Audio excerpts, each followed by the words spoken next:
करता करे न कर सके शिव करे सो होए त्रण लोक नवखंड में शिव से बड़ा न कोई। हर हर महादेव दोस्तों, આપણે બાળપણથી જ સાંભળતા આવ્યા છીએ કે ભગવાન શિવ અજન્મા છે.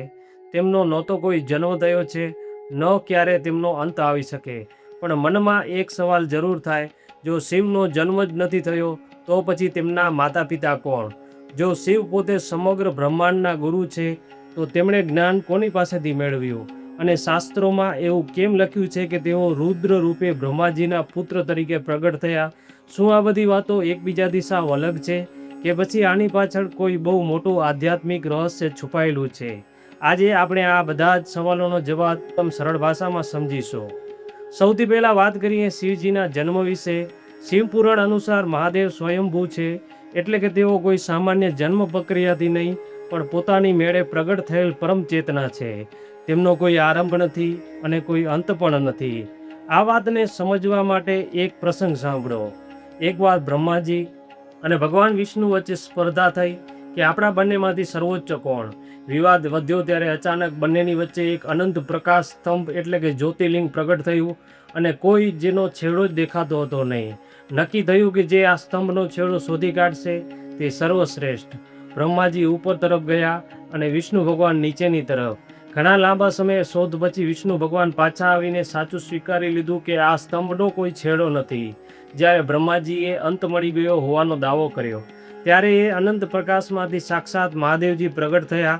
અને આ કથાનો સીધો અર્થ એ છે કે પરમ તત્વને શરૂઆત કે અનંતની સીમામાં ક્યારેય બાંધી શકાતું નથી. તો પછી બ્રહ્માજી શિવના પિતા કેવી રીતે કહેવાયા? અહીં શિવ અને રુદ્ર વચ્ચેનો ભેદ સમજવો પડે. વિષ્ણુ પુરાણ અનુસાર જ્યારે બ્રહ્માજી સૃષ્ટિનું સર્જન કરી રહ્યા હતા ત્યારે તેમનો ક્રોધ અને તેમના તપમાંથી એક દિવ્ય બાળક પ્રગટ થયું અને તે જોર જોરથી રડવા લાગ્યું. બ્રહ્માજીએ પૂછ્યું કે તું કેમ રડે છે?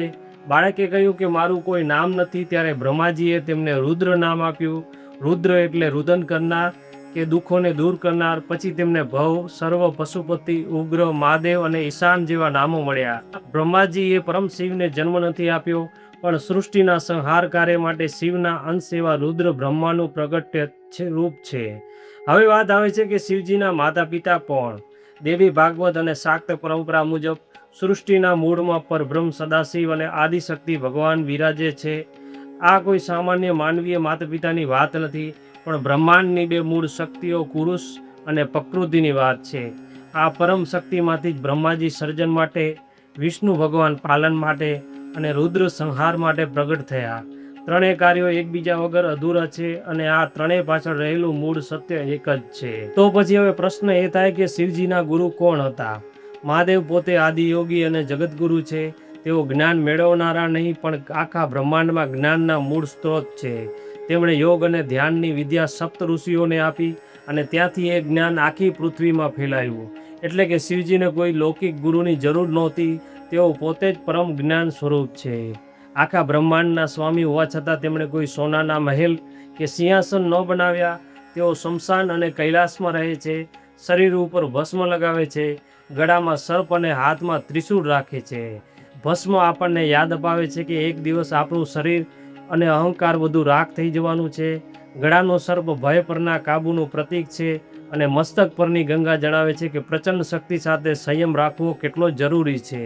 મહાદેવનું આ સાદું સ્વરૂપ આપણને શીખવે છે કે સાચી મહાનતા બહારના વૈભવમાં નહીં પણ અંદરની શાંતિમાં છે. આ એ જ મહાદેવ છે કે જેઓ વૈરાગી પણ છે અને દેવી સતીના વિયોગમાં સમગ્ર બ્રહ્માંડને હચમચાવી નાખે તેવો અસીમ પ્રેમ પણ કરે છે. જેઓ શમશાનમાં અઘોરી પણ છે અને પાર્વતીજી સાથે ગૃહસ્થ ભોળાનાથ પણ છે. તો દોસ્તો, શિવ કોઈ એક વ્યક્તિ નથી. શિવ પરમ ચેતના છે. શિવ આદિ છે, અનાદિ છે, શિવ અંત છે, શિવ અનંત છે. અમારો આ વિડીયો જો તમને ગમ્યો હોય તો કોમેન્ટમાં હર હર મહાદેવ જરૂર લખજો અને આ વિડીયો દરેક શિવ ભક્ત સુધી જરૂરથી શેર કરજો. અને આવા જ ભક્તિસભર વિડીયો જોવા માટે અમારી આ ચેનલને સબસ્ક્રાઈબ કરવાનો ભૂલશો નહીં.